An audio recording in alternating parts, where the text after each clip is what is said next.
We're going to be preparing for doing an ear coning, but before we go ahead and do the ear coning, we actually want to open up the whole area in here so that this can properly drain. So we want to go ahead and work the lymph area going down, loosen up the muscles and the tendons and tightness all along in here. These occipital ridges, they can be really swollen, so we want to do a little work in that area, and then going down down with these joints here. We do a loosening of these joints. Your collarbone gets really tight, so we want to open that up because this lymph comes down and it comes down into this area. And so that's the prep to do before we actually do the ear coning. So now let's go into the ear coning. For ear coning, we want to make sure that nothing gets burnt.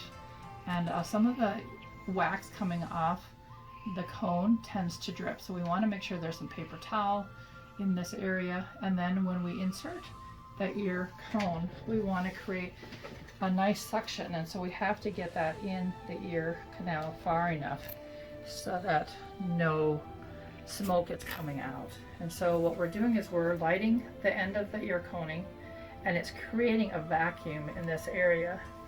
And then we are putting that in there, and that vacuum then is drawing stuff out of the ear. And so if we actually burnt an ear cone, you are going to get some of the white residual coming off of it. But every time you do an ear coning, it has a different color in the wax, or it has a different amount of wax that comes out of it. And that's when we know when it's just not coming from the ear cone itself. We've had people where they've had redness behind the ear, and the redness has gone away after ear coning. We've had people with some dizziness that have felt a lot of relief, the whole sinus area, plugged ears, and after we do this, then they just feel a lot of relief from this process. And so what we're doing is we're lighting the ear cone, and we're creating the flame all the way around so that we can create.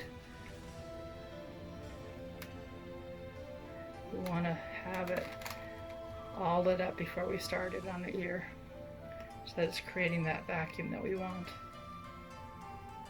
You can see there's wax already starting to melt, so that's why you have to have something that's going to protect the body. So then we gently go in and we put it in the ear.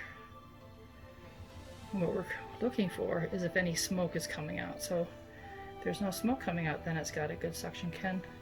Can you hear the crackling? Yes, I can hear the crackling. So when you hear the crackling, that's another sign that it's got a good connection into the ear. And so then what we're going to be doing then as we're doing this is we're going to actually work around that ear to loosen the different inflammation, the areas that are stuck. We want to open this area all up so we can feel inflammation in there. And so we're just gently, so now you can see that there's smoke coming out, so then that means that we need to adjust it just a little bit to create a suction. So see now,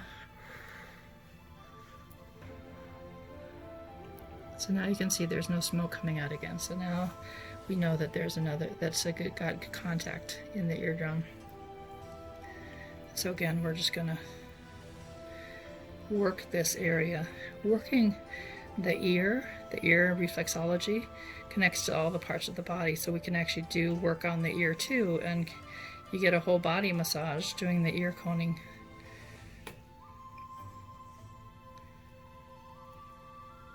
But a lot of the body's facial lymph, it drains from the jaw up to this point. It drains from the whole head down to this point, and then that's when it comes down the lymph system down into the collarbone area. And so this is a crucial area where the body's fluids can get stuck, the lymph, the sinuses, all of that. And so this is a wonderful time to be working on those fluids, helping those fluids move down. And so it takes about 45 minutes to do the actual ear coning for both ears.